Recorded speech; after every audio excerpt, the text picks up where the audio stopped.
Hello, children. You're welcome to English language lesson today. On today's lesson, we'll be looking at the uses of punctuation marks. How do we use some punctuation marks? Now, at the end of the lesson, I expect you to be able to define punctuation marks, to identify four types of punctuation marks, to give their uses, and to punctuate given sentences.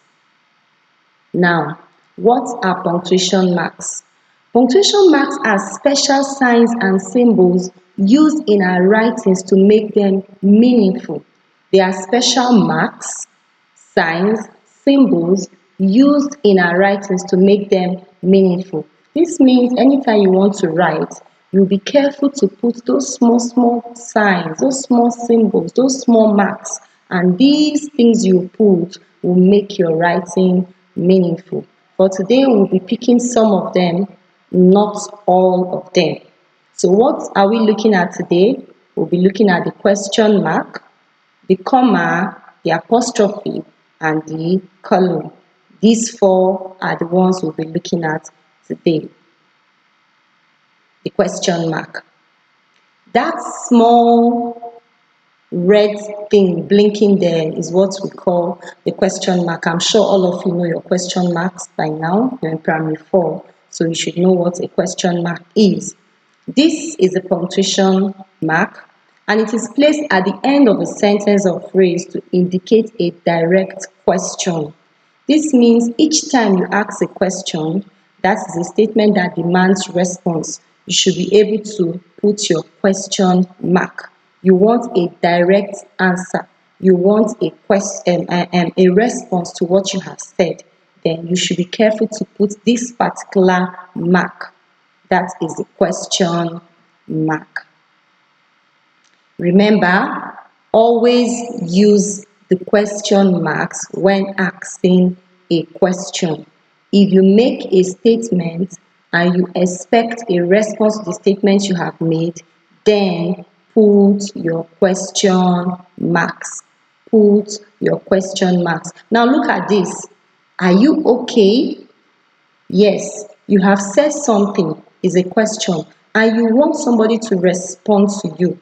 This thing you have said, are you okay, is a question. Therefore, it must go with the question mark. Some people have a habit of asking questions, rather writing down questions and not putting their question marks. If you write down a question and you don't put the question mark, how do you expect somebody reading what you have written to know that it is a question? Very important. It is a question mark that will make anybody reading what you have written to know that that is a question. So the next question, what is your name? What is your name? You put your question mark. Now, assuming you didn't put your question mark in a statement like, what is your name?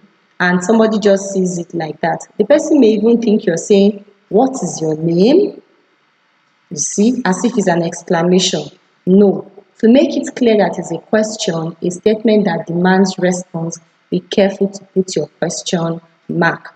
Now, the third one says, can I see you now? That's also a question and it demands a response. Always use your question marks whenever you write down a question, whenever you ask a question. Very important. Now, apart from the punctuation marks and the question marks, we have the comma. Yes, that thing blinking there, that's what the comma looks like. The comma is a symbol used to indicate a slight pause in a sentence. It indicates a slight pause. You're making a sentence and somewhere you want to pause, kind of breathe in and then continue. Then you use your comma. It is used to separate parts of a sentence. Yes, that means the sentence may be long or the sentence may be in parts. You use your comma to separate a part of the sentence from the other parts of the sentence. Now let's look at the cases where the comma is used. That is, when do we use the comma? I told you the comma separates parts of the sentence. Look at this sentence number 1. I first met Titi in ShopRite, where I went shopping with my auntie. That sentence has 2 clauses. I first met Titi in ShopRite where I went shopping with my aunt. There are two clauses. The first one is I first met Titi in ShopRite. Now look at your comma there. It is used to separate this part of the sentence from the other part, which is where I went shopping with my aunt. So use the comma to separate clauses, a part of a sentence from the other part of the sentence. The second one, even if you fail, you have gained experience.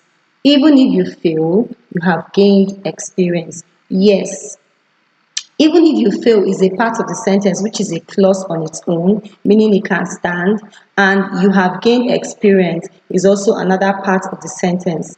Though one sentence, okay, sorry, one part of the sentence, even if you fail, is not able to stand on its own.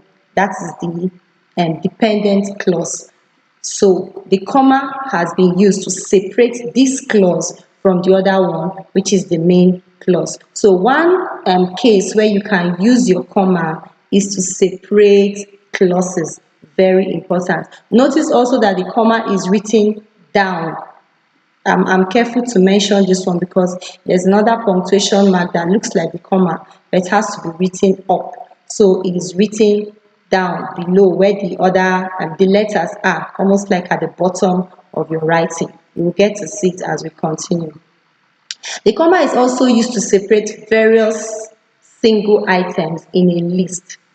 If there are different items in a list, you're trying to mention 2, 3, 4 things in a list, then you use your comma to separate them. Example, I enjoy running, jumping, cycling, and playing football. There are 4 items there. That is running, jumping, cycling, and playing football. Now you use your comma to separate these 4 items. So I enjoy running, comma, jumping, comma, cycling, and playing football. Comma is very important when you are bringing series of items or various items in a list. Number 2, we ate rice, beans, plantain, and chicken. Yes, 4 items again are mentioned here. That is rice, beans, plantain, and chicken. Then we use the comma to separate the rice from the beans and then the plantain. So use comma each time you want to list items, you want to say things that are like more than one, various things, you'll be careful to use your comma to separate them so that your sentences will not be clumsy. Now, I told you the comma is written somewhere like at the bottom because there's another one that looks like the comma. Just look at this one. It looks almost like the comma, but this is the apostrophe. This apostrophe is a punctuation mark used to indicate either possession or omission of letters or numbers. It shows possession. When we talk about possession, we're talking about ownership, meaning that something belongs to someone. And then when we're talking of omission, that means a particular letter is missing in a particular word. We are going to see some examples. Let's look at possession. Damilola's book is on the table. Damilola's book. That means the book belongs to Damilola. When you are trying to talk about something, a property that belongs to someone, you use your apostrophe. That sign immediately after A in Damilola before the S, that's the apostrophe. Apostrophe will always be written up, not down. Yes, be careful to write it up there, not down. I kept Tena's bag beside mine. Tena's bag, that is possession, ownership. Each time you want to mention, show ownership, show that a noun belongs to a particular noun, you be careful to use your apostrophe. The last one says, Ella's room smells nice. Wow, Ella's room smells nice. That's good. Ella's room, that's also showing possession, ownership, that something belongs to someone. You also notice your apostrophe is there. So use your apostrophe when you are showing ownership, when you are showing possession. Okay, you can also use the apostrophe for omission or contractions. Omission or contractions. When we talk about contractions, we're talking about short forms of words. I hope you know some words can be written in short form, like cannot. Instead of writing cannot, you can just say can't. And since you have done that, you have removed something. You have to use that sign, apostrophe, to show something is missing. Now look at this example. I can't hear you. That I can't hear you is just like saying I cannot hear you. That is the omission we're talking about. Something is missing. A letter is missing, or two in this case. That is the apostrophe to show omission. We won't go out. We won't go out. We won't go out is just like saying we will not go out. So that sign there is the apostrophe, which shows contraction. Number three says they haven't reached home. They haven't reached home is just like saying they have not reached home. But because you used a short form, because you used a contraction, that is you reduced the word, then you use your apostrophe. Remember, your apostrophe is used to show contraction. An apostrophe is also used to show ownership. Okay, now some of these signs are talking about they are used for other things, but we are just speaking um two examples, just few examples so that you can remember them. So it's not that we cannot use other ones for other things, but in this case we are just speaking out some so that you can remember. As we proceed other lessons, we can see other uses of some of these punctuation marks. Yes, I'm sure you are seeing these two red dots dancing one on top of the other. That is the column. The column is a punctuation mark that consists of two equal sized dots. A punctuation mark that consists of two equal sized dots. This dot means that is to say, as if you're trying to give somebody an example or explain something you have said. It also means here is what I mean. Each time you see something like this, it means a thing has been mentioned and you are trying to give like an explanation of what you have mentioned. You are trying to give like a detail of what you have mentioned.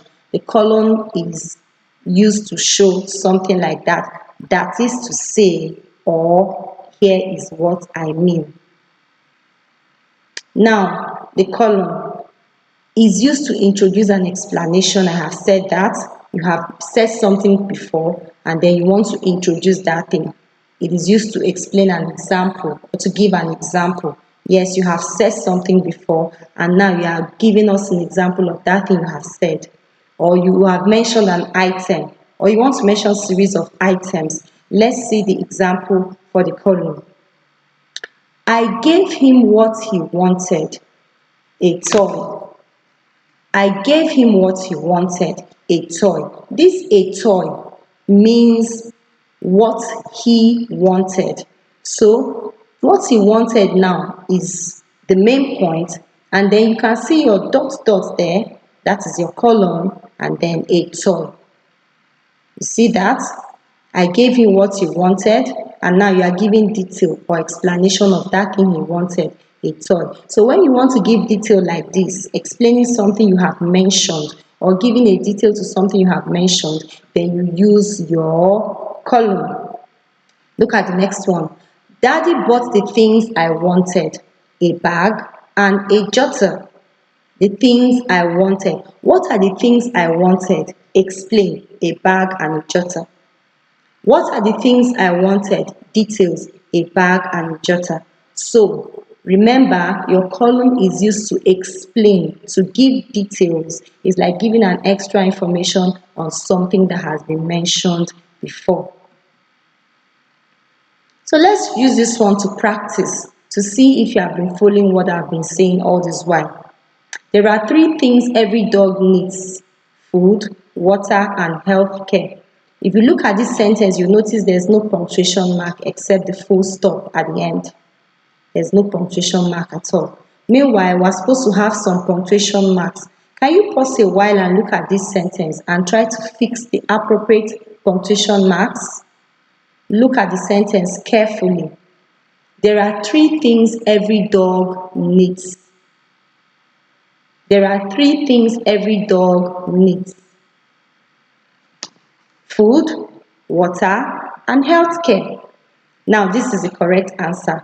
There are three things every dog needs. You see your column, and then food, you see your comma, water and health care.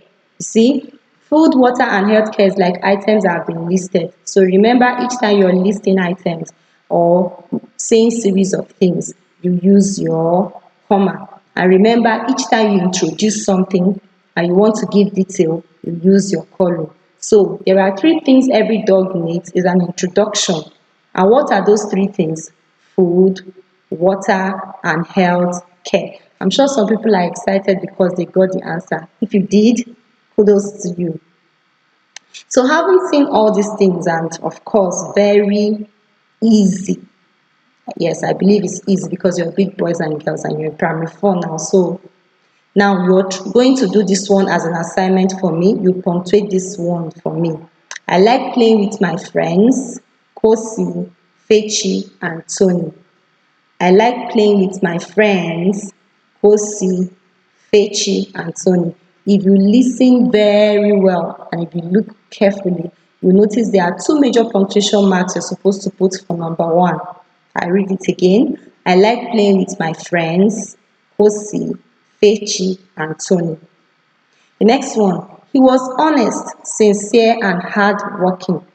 Honest, sincere, and hardworking. Okay, something is missing, something we learned today. Check again and you will notice it. The next one says, how do you do? How do you do?